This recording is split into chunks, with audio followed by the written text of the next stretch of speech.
Hi, this is Pete Thompson. Today we're going to talk about welding, brazing, cutting, and hot work. This is covered under the regulations you can see there under 1910, 251 through 255. Some of the things we're going to talk about and some of the general requirements, first of all, fire prevention. That's the biggest thing with welding and cutting and brazing operations, is to make sure that the place doesn't catch on fire. It's important whenever you're doing any kind of spark generating activity to make sure you move the fire hazards away. And if you can move them, to use some sort of guard like a fire blanket or other material to keep the material from catching on fire.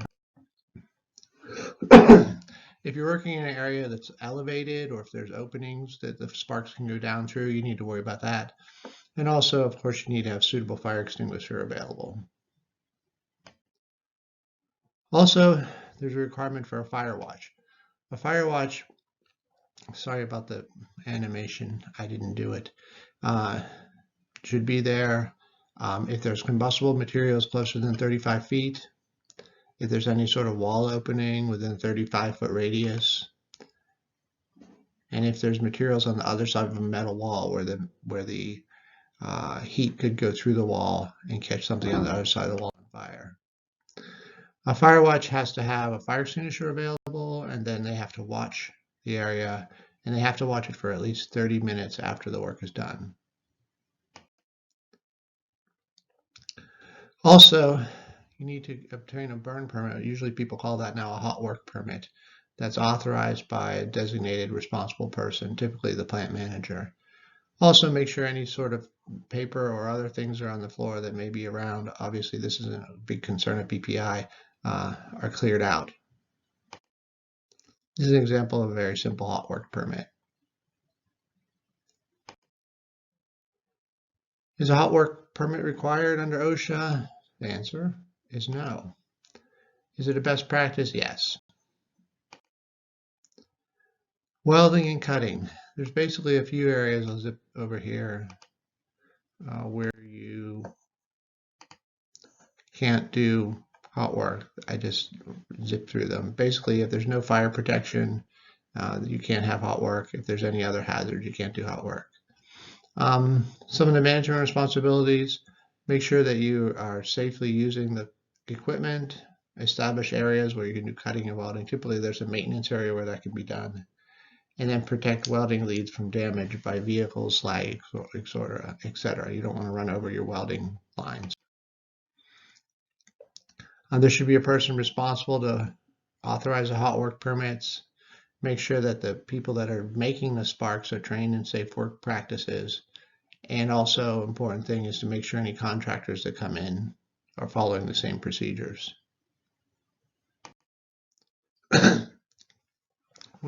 If you do have to weld or cut a container, make sure that those containers, if they're used, have been cleaned. There's a lot of instances where people try to cut or weld on a drum that has had flammable substance in it, where it obviously will explode.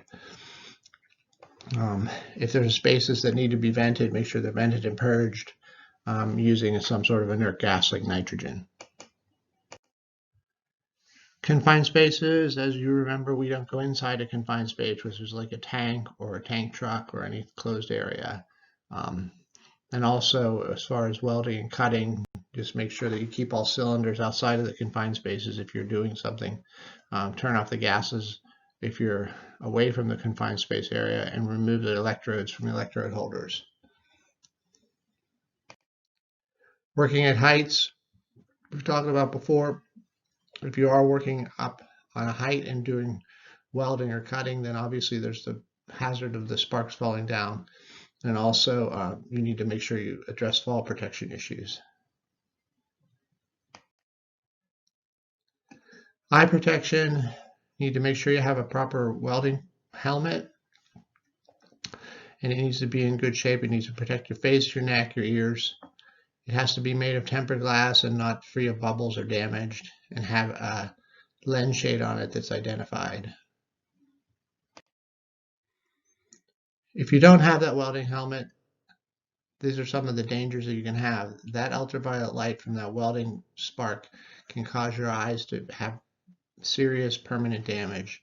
make your eyes feel like they are full of sand. I've never had that feeling, but they can lead to cataracts prematurely if you're exposed to it. So make sure that you protect yourself from the sparks, the fumes, the radiation, using the proper protective equipment. If you are doing any kind of welding or cutting, you need to make sure you have some sort of ventilation so that the fumes don't build up, and there's some guidance for that.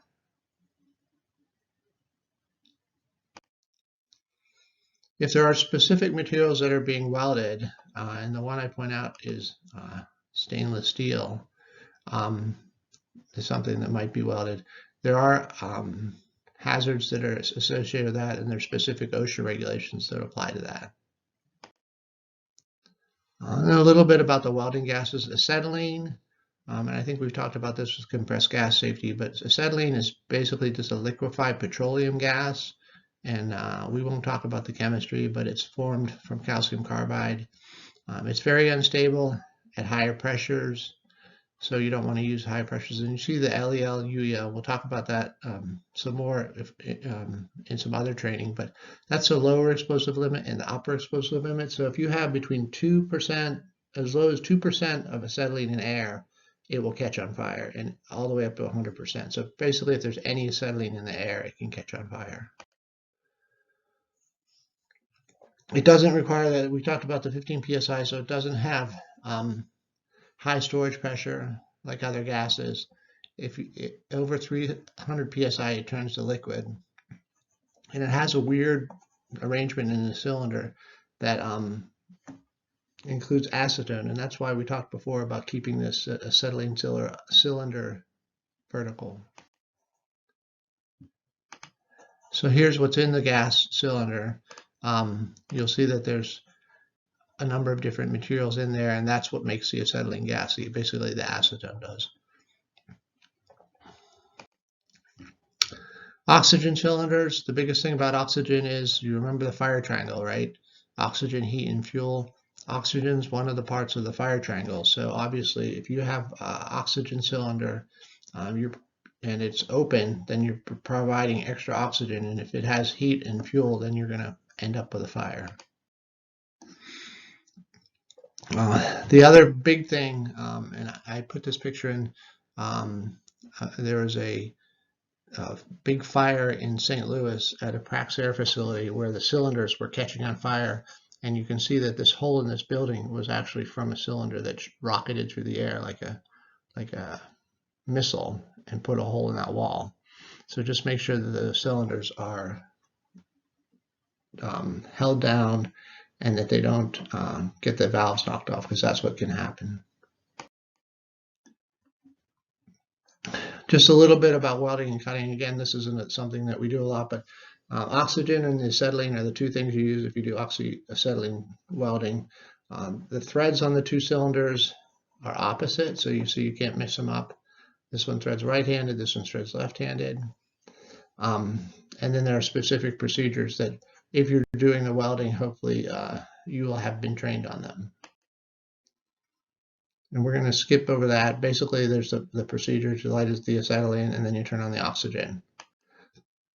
And then you shut off the oxygen first, and then you turn off the acetylene.